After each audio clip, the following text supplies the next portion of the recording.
Bismillahirrahmanirrahim. Assalamualaikum warahmatullahi wabarakatuh. Perkenalkan, nama saya Jumiati, nomor stambuk F2019 01108. Saya berasal dari kelas C3 Farmasi. Adapun tujuan dari pembuatan video ini yaitu untuk memenuhi tugas akhir mata kuliah kimia medisinal, di mana video ini akan berisi tentang hubungan struktur dan aktivitas obat golongan antibiotika. Baiklah, langsung saja. Apa sih antibiotika itu? Antibiotika adalah senyawa kimia yang khas yang dihasilkan oleh organisme hidup, termasuk turunan senyawa dan struktur analognya yang dibuat secara sintetik dan dalam kadar rendah, mampu menghambat proses-proses penting dalam kehidupan satu spesies atau lebih mikroorganisme. Pada awalnya, antibiotika diisolasi dari mikroorganisme, tetapi sekarang beberapa antibiotika telah didapatkan dari tanaman tinggi atau hewan.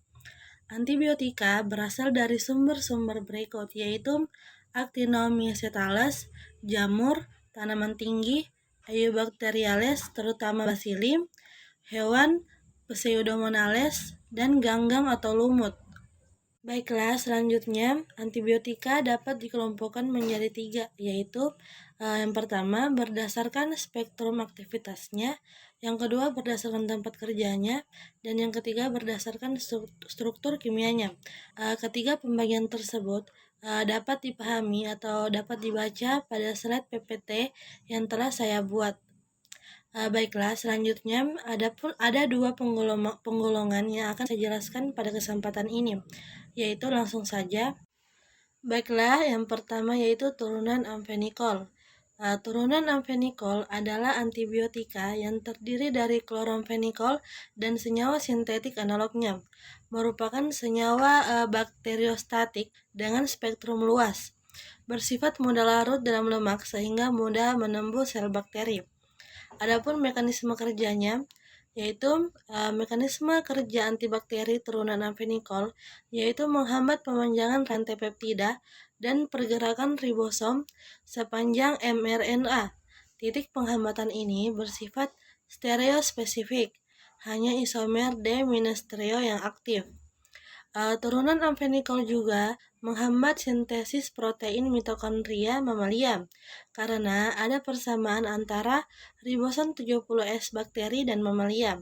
Adapun struktur umum turunan amfenikol yaitu hubungan struktur dan aktivitas yaitu yang pertama modifikasi pada cincin benzen meliputi yang pertama p-nitrobenzen dapat diganti dengan bifenil 4-brombifenil atau 4-metilbifenil tanpa kehilangan aktivitas antibakteri secara bermakna.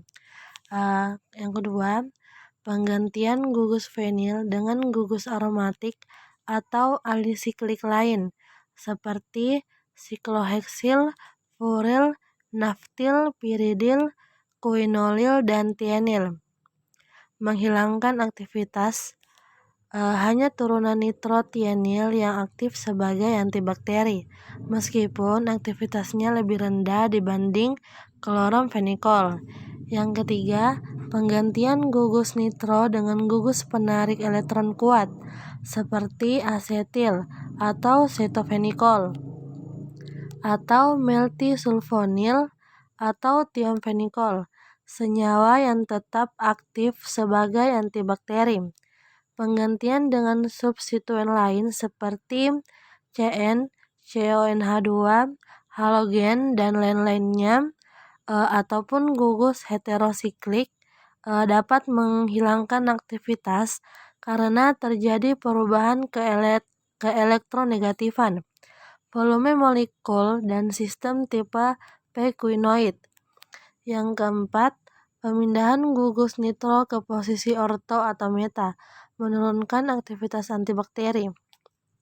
Bagian 2, rantai samping asil sangat penting untuk aktivitas antibakteri. Meskipun demikian, pada rantai samping tersebut dapat dilakukan banyak substitusi. Peningkatan ukuran rantai menyebabkan penurunan aktivitas. Substitusi gugul di kloroasetil dengan gugus asidoasetil menghasilkan senyawa yang tetap aktif sebagai antibakteri. Bagian ketiga, yaitu stereokimia, sangat berperan untuk aktivitas antibakteri. Karena kloromfenikol mempunyai 2 pusat kiral, maka dapat membentuk 4 isomer, yaitu min trio, positif trio, minus eritro, dan positif eritro. Dari keempat isomer tersebut, yang aktif sebagai antibakteri hanyalah isomer D- trio. Bagian keempat, yaitu ada penggantian 2 gugus hidroksil. Perluasan atau pemendekan gugus CH2OH ujung dan substitusi atom H pada C2 menghilangkan aktivitas antibakteri. Dan terakhir, bagian kelima, penggantian atom dikloro dengan dibromo menurunkan kekuatan antibakteri, sedang penggantian dengan gugus CF3 dapat meningkatkan aktivitas 1,7 kali terhadap E. coli. Baiklah, turunan kedua yaitu ada turunan tetrasiklin. Turunan tetrasiklin didapat dari hasil isolasi kultur Streptomyces sp dan kemudian dikembangkan secara semisintetik. Merupakan turunan oktahidronaftasen yang terbentuk oleh gabungan 4 buah cincin. Stereokimianya sangat kompleks karena mempunyai 5 atau 6 pusat atom C asimetrik. Tetrasiklin bersifat amfoter karena mengandung gugus-gugus yang bersifat asam, seperti gugus hidroksil dan basa seperti gugus dimetilamino. Berikut adalah gambar struktur umum dari tetrasiklin. Baiklah, selanjutnya adapun mekanisme kerjanya, yaitu yang pertama, tetrasiklin menghambat interaksi kodon-antikodon pada tempat A dari subunit ribosom yang terkecil, yaitu 30S atau 40S, dan hal ini dapat menjelaskan mengapa tetrasiklin bersifat kurang selektif dan menimbulkan efek samping yang relatif rendah. Yang kedua, yaitu sifat penghambatan turunan tetrasiklin berhubungan dengan struktur elektronik yang melibatkan secara langsung interaksi atom C6 dan gugus fenolidiketon dengan sisi reseptor.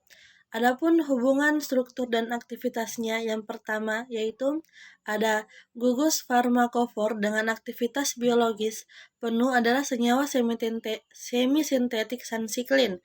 Sansiklin mengandung struktur yang dibutuhkan untuk pembentukan kelat dan dipandang mempunyai peran penting pada pengangkutan turunan tetrasiklin ke dalam sel bakteri dan penghambatan biosintesis protein di dalam sel. Baik, selanjutnya yang kedua, pengaturan linear dari 4 cincin adalah persyaratan untuk dapat menimbulkan aktivitas biologis.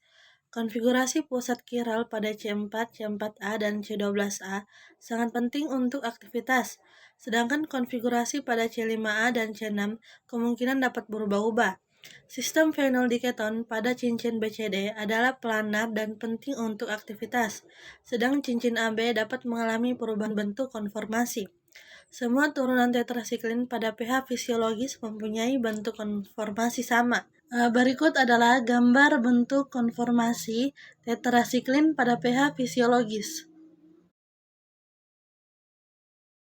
Mungkin itu saja yang dapat saya sampaikan pada kesempatan kali ini. Kurang dan lebihnya mohon dimaafkan. Wabillahi taufiq wal hidayat. Wassalamualaikum warahmatullahi wabarakatuh.